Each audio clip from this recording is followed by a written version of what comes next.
Stand up comedian प्रणीत मोरे याच्या शोमध्ये मृतदेहाबाबत आक्षेपार्ह वक्तव्य केल्यामुळे केईएम मेडिकल कॉलेजमधल्या 3ऱ्या वर्षाला शिकत असलेल्या सेजल पवार ही वादाच्या भोवऱ्यात अडकलेली होती आणि आता या संपूर्ण प्रकरणी अनेकांनी दखल घेतल्यानंतर आज सेजल पवार हिच्या आईवडिलांना, तिच्या घरच्यांना, पालकांना केईएममध्ये बोलवण्यात आलेलं होतं आणि वरिष्ठांनी तिच्या आईवडिलांशी या सगळ्या संदर्भात सविस्तर चर्चा केलेली होती आणि आता सेजल पवारला तिच्या आईवडिलांच्या ताब्यात सोपवण्यात आलेलं होतं. मात्र या सगळ्या प्रकरणात आता सेजलला 15 दिवसांच्या सक्तीच्या रजेवर सुद्धा पाठवण्याचा निर्णय जो आहे तो प्रशासनाकडून घेण्यात आलेला आहे. या 15 दिवसांमध्ये सेजलला मेडिकल कॉलेजमध्ये केईएममध्ये येण्यास पूर्णपणे मज्जाव असणार आहे. त्यामुळेच आता ह्या 15 दिवसांमध्ये जी समिती एक आहे ती समिती गठन करण्यात आलेली आहे आणि यामध्ये 5 सदस्य जे आहेत ते ह्या समितीमध्ये असतील आणि ही समिती ह्या संपूर्ण प्रकरणी विस्तृत चौकशी जी आहे ती करणार आहे आणि त्याचा जो अहवाल आहे तो अहवाल तयार करणार आहे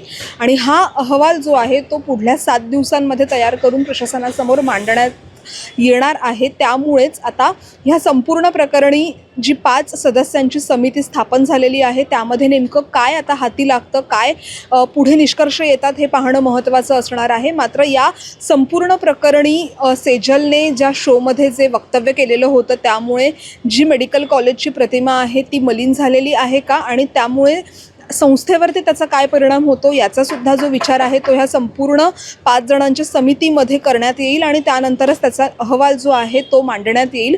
मात्र यामध्ये आणखीन एक महत्त्वाची गोष्ट अशी ती म्हणजे की या समिती जेव्हा ह्या संपूर्ण प्रकरणाचा आढावा घेत असेल, जेव्हा विस्तृतपणे अभ्यास करत असेल तेव्हा सेजललासुद्धा तिची जी बाजू आहे ती यामध्ये मांडण्याचा पूर्णपणे अधिकार जो आहे तो देण्यात येईल. ही सेजल पवार जी आहे ती MBBSच्या 3ऱ्या वर्षाला शिकत असल्यामुळे जेव्हा ही संपूर्ण समिती चौकशी करत असेल त्यामुळे मार्गदर्शक सूचनांचं कडेकोटपणे पालन करण्यात येईल असं सुद्धा प्रशासनानं आता स्पष्ट केलेलं आहे. त्यामुळेच आता ह्या समितीमध्ये नेमके काय महत्त्वाचे धागेदोरे आहेत ते हाती लागतात, नेमकं काय पुढे येतं हे सुद्धा पाहणं महत्त्वाचं असणार आहे.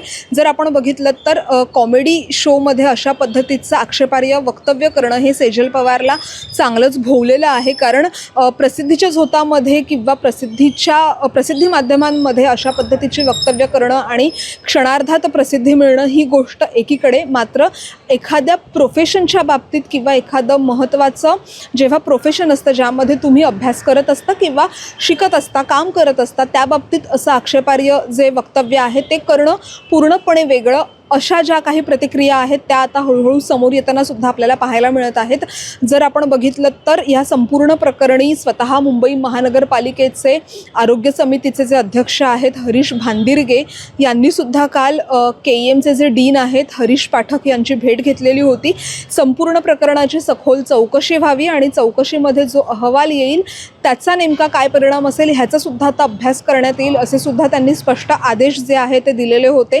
त्यानंतर जर आपण बघितलं तर महानगरपालिकेच्या विरोधी पक्षनेत्या किशोरी पेडणेकर यासुद्धा जाऊन केईएमचे जे डीन आहेत हरीश भांदिरके यांना भेटलेल्या होत्या आणि अशा पद्धतीची जर का वक्तव्य समोर येत असतील तर त्यांना कुठेतरी आळा बसायला हवा असं जे निवेदन आहे ते सुद्धा त्यांनी दिलेलं होतं. त्यामुळेच आता संपूर्ण जो अहवाल आहे तो अहवाल समोर आल्यानंतर नेमकी काय आणि कशी कारवाई करण्यात यावी या संदर्भातले ज्या पुढच्या गोष्टी आहेत त्या ठरवण्यात येतील.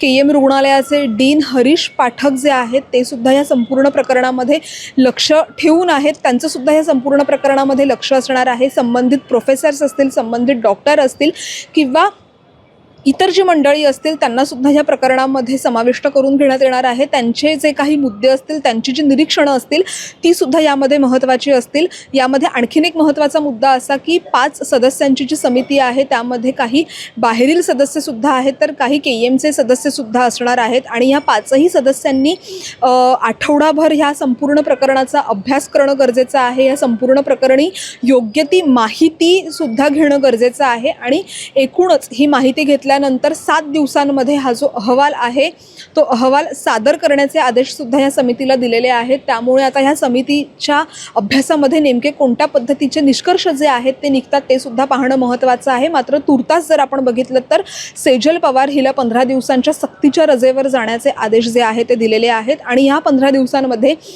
KEM परिसरामध्ये किंवा मेडिकल कॉलेज परिसरामध्ये तिला येण्यासाठी पूर्णपणे मज्जाव असणार आहे. त्यामुळे एकीकडे जर आपण बघितलं तर अशा कॉमेडी शोज जे आहेत ज्यामध्ये प्रसिद्धी जी पटकन मिळते ती प्रसिद्धी आणि एकीकडे मेडिकल कॉलेज आणि जे संस्था असेल त्यांची जी प्रतिमा जर मलिन झालेली आहे का या सगळ्या संदर्भात जे निष्कर्ष आहेत जे अनुमान आहेत ते ह्या 7 दिवसांच्या समितीमध्ये ह्या सगळ्या संदर्भात विस्तृत चर्चा होईल, विस्तृत त्याचा आढावा घेतला जाईल आणि त्यानंतर हा जो अहवाल आहे तो सादर करण्यात येईल.